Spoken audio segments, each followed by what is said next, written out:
Bonjour et bienvenue à Logos Learning. Dans cette vidéo, on va apprendre à propos des fractions et des fractions équivalentes. Alors, commençons par les fractions. Qu'est-ce qu'une fraction? Une fraction, c'est une quantité qui représente une ou plusieurs parties égales de l'unité. On va dissecter ceci pour savoir ce que ça veut dire. Alors, si tu regardes ce cercle-là, ici, on a un cercle. Alors, ça, c'est une unité. Un cercle, c'est une unité. Si on découpe le cercle en deux parties égales, la partie blanche ici, la partie verte, ils sont des parties égales. Là, la partie blanche représente ou une partie sur deux parties égales, ou un demi. Alors, on a deux parties égales. Alors, le dénominateur ici est 2, car on a deux parties égales. Et puis, le blanc, ou le vert, disons, c'est au hasard, ça représente une des deux parties d'un cercle. Alors, une des parties d'un cercle. Disons qu'on découpe le cercle en 4 parties égales. 1, 2, 3, 4. Ici, dans la fraction, le dénominateur, la partie en bas, va être 4 parce qu'on a 4 parties égales. Et puis, la partie verte représente une des parties qui sont 4. Alors, une des 4 parties. De même façon, ici, on a 4 parties égales. La partie verte représente une, deux, 3 parties sur les 4 parties de l'unité qui est un cercle. Il y a une deuxième façon de représenter ceci. Voici une droite numérique. Alors là, de 0 à 1, on a une unité. Alors ça, c'est l'unité. 1. Alors tout ceci est une unité. Alors là, disons que je découpe cette unité en deux parties égales. D'accord? Alors je la découpe. La distance ici, de 0 à ici, est la même que la distance de ici à 1. Alors, deux parties égales. Ici, ça c'est la moitié ou une partie sur deux parties égales de l'unité. Ça, c'est notre façon de la représenter. Alors, une fraction, c'est un symbole formé d'un dénominateur, comme on a vu, et d'un numérateur. Alors, le dénominateur, ou on va l'appeler D, comme je vous ai dit en classe, et la partie en bas, alors le 2 ici, c'est le dénominateur, le 3, le 4, ces nombres-là sont les dénominateurs, et puis le numérateur qui est la partie en haut. Alors le 1 ou les 1 ici, ça c'est les numérateurs. Alors c'est toujours N sur D, numérateur sur le dénominateur. Alors ça devrait être une révision, ce qui est une fraction. On va passer aux fractions équivalentes. Qu'est-ce que ça veut dire deux fractions équivalentes? Deux fractions équivalentes sont deux fractions qui ont la même valeur. Ils veulent la même chose. Alors, par exemple, 2 troisièmes et 4 sixièmes sont deux fractions équivalentes. Si tu mets ça dans la calculatrice, 2 divisé par 3, alors 2 divisé par 3, ça va te donner 0,667 dans la calculatrice. Alors ça, c'est la valeur de cette fraction. 2 divisé par 3, il est 0,6666667. Ça continue.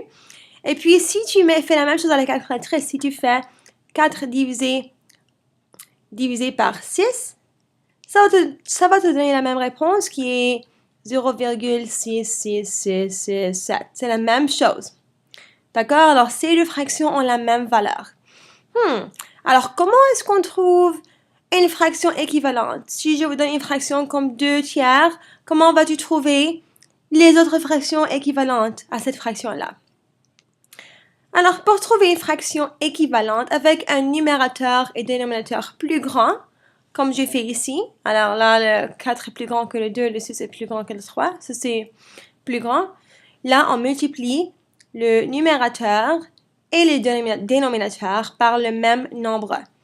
Alors, qu'est-ce que ça veut dire? Essayons un exemple.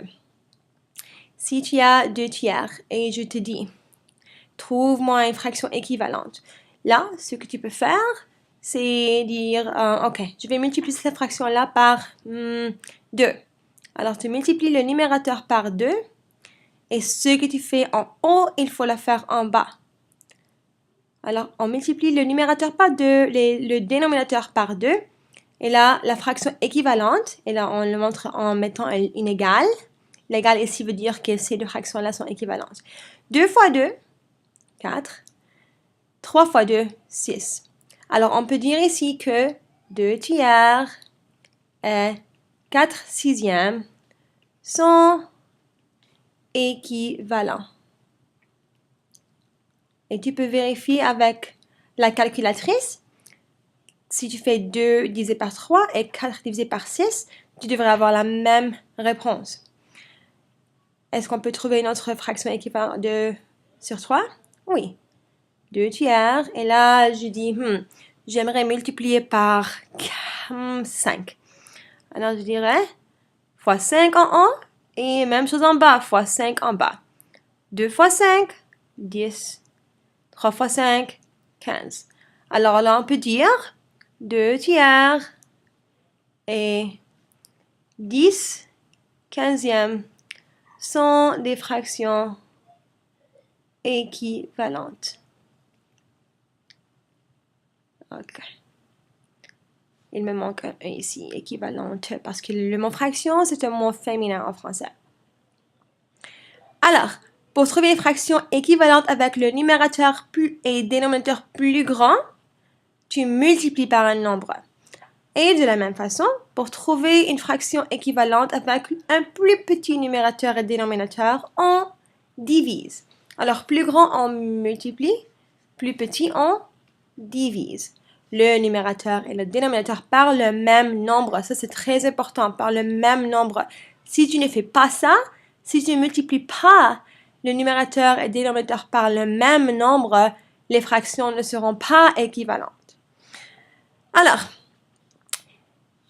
lorsque tu divises par le même nombre, on appelle ça la simplification de la fraction.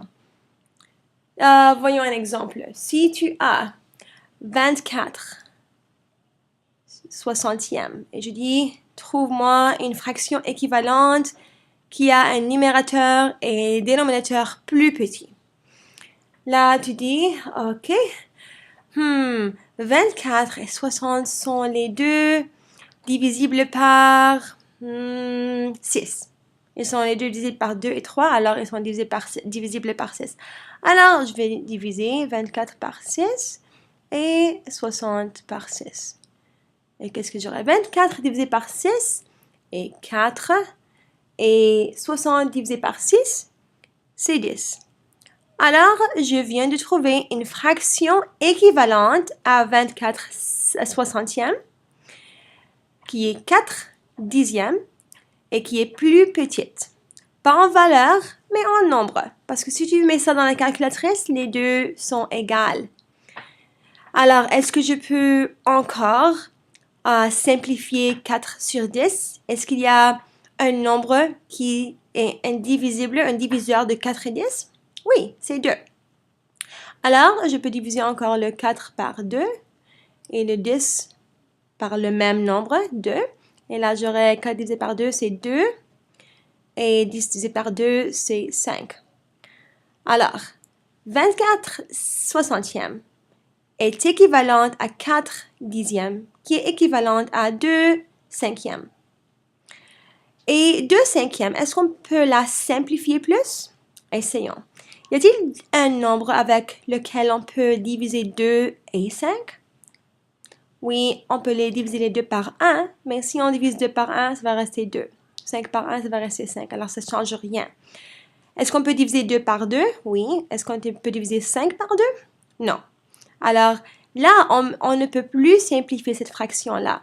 Cette fraction-là, 2 cinquièmes, est appelée une fraction irréductible.